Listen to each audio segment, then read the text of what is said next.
Right, I know this is a bit strange, right? I'm doing a album review on my channel, but it's actually a literally untouched concept in music. And QUADECA, if you're watching this, I reckon this is like, I've caught on to your album basically generated me, as I'm very interested in like spiritual and existential questions and awakening and psychedelics and all this madness. Um, I kind of like seek truth, and I look for like deeper insights into reality, because it's like I can't stop. It's like a driving force since I was since as long as I can remember. I'm just naturally curious about that. And it seems to be like ever receding. There's always new insights. But anyway, your album generated many insights for me. So those who are not aware, this album, the concept of the album is basically the person who died. No, so he's writing the album as if he died, and he's watching his life outside. As if, and then what you end up with, if you really contemplate, the album is based on the contemplation of death. And the visions that I ended up getting was like, so there's a song called Tell Me a Joke, where he's going, all I could hear were the crickets, funny the joke was on me. And it's like, imagine if you died now. And I already listened to bare lectures about the contemplation of death, but I don't think I ever actually got it. Because the album is basically about him in his ghost form, hanging around his old houses. And it's like, oh, it's your mum's bakery in Maine, it's the cabin in Sweden, it's the hold the door open. That's fantasy world. That's the one that I've chosen. And it's like, and you realise that like your whole life is like literally some fairy tale shit. If you, and then I started like thinking loads, and I was like, I was going back to bare memories of when I was younger, and like what you got to understand is, do you understand what a complex web your life has become? If you literally zoom out and just live your past and you just go through the memories, it's like a fantasy story. And imagine if you died and you were looking outside at your body, or if you left your body and your body was moving around. Basically, this is actually very deep. I forgot it went this deep. So your body walking around like in the world, and you're outside and you're like, maybe, but like you understand that the burden of the suffering, that's like life is suffering, not necessarily, but there's like a constant burden of you being here, and this is the incarnation into the physical, and this is very important. Literally, this is mad.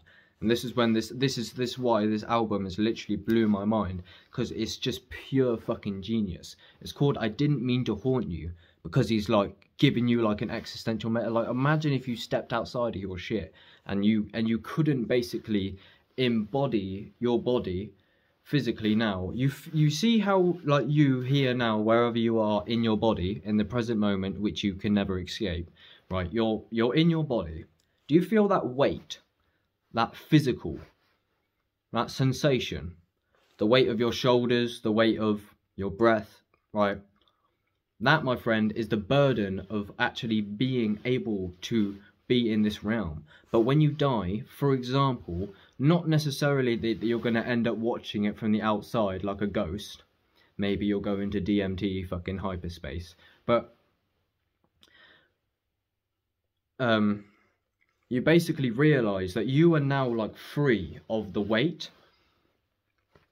Therefore, like, you don't have the burden of the physical realm, which is like health problems and all this diet, and you know, you always basically have to. And when you get older, your body basically becomes like a burden. It's like something you just carry around, and there's a lot of suffering that brings from you being an ego. But watching outside, you're like, would I take on the burden of all the challenges just to sit in that body? Would I take that weight just to not be an observer from the outside? And then death is the most literally an awakening induced. Like, this is, it's not just death, because I thought death would be like a fireworks show in hyperspace, and it will. But literally the idea of acting as if you could die now, and actually looking at that from the outside, as if the whole thing now, with all of the progress and the story and the family and the drama and the dreams and everything, if that literally just stopped, even if you're depressed and you don't have all that stuff going on, if you literally, the dream just stopped and you literally were just watching it and you couldn't interact with that physical world, as if maybe you left your body, or as if you literally died, you would probably dream to sit in the body and feel the weight, then be an observer from the outside. Not necessarily, maybe you don't want to, but like, it just gives you, basically, because when you die, you think you have all these minor ego problems, this shit that we get stirred up about. Andrew Tate has a brilliant short about this. He says, people are so quick to get worked up about little things. When I can't find my keys in the morning, sometimes I'm rushing out the door, I'm like, where the fuck are my keys? I literally destroy my whole fucking mental state over some fucking keys. Little things. And then, imagine, bang. And then when that bang goes off and you are seeing the landscape and the literal fairy tale, there's just some imagination dream. Think about all the nuances. All of your memories, where you grew up, the different houses, the family, everything. Maybe it wouldn't be so much if it was just pure suffering, but when you step outside, what you see is a dream, and you think you're always progressing into the future, but if you died there and then, what you would see is what you call you, everything that you've known your life to be, this story. And it's like you are incarnated into a dream, into a fucking fairy tale landscape. Bang. And I did not have that insight before I listened to QUADECA's album. Watch the full album movie, because that is he's got bare music videos and it all touches on the same thing. And it took me 15 months to make it, and not to. The production is literally unheard of. It's literally like a ambient, like power. Like if you like NF's power, you'll like this, but it's literally way off the levels. So anyway, QUADECA, that's literally, you're literally playing God making something like that. But there you go. And I kept listening to the album once I actually got it, because I listened to the album initially, yeah, and I actually thought, I don't know if I like it.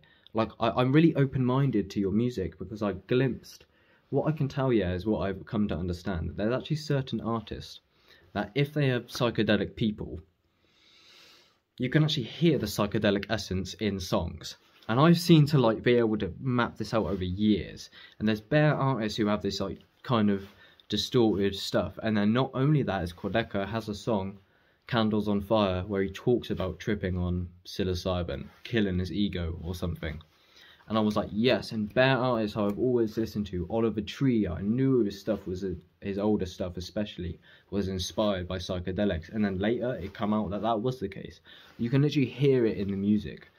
It's really weird. But yeah, I think that's all I have to say. It's just like, it was like actually a genuine big insight, like that. I'm like, whoa. And so I didn't know if, I didn't think I liked the album initially, but upon actually grasping the bigger contemplation and the concept, when I listened back to it, I could see the true genius. So that's it. QUADECA, what the fuck? Listen to the album, I'll link it below. Thank you. Ultimate love.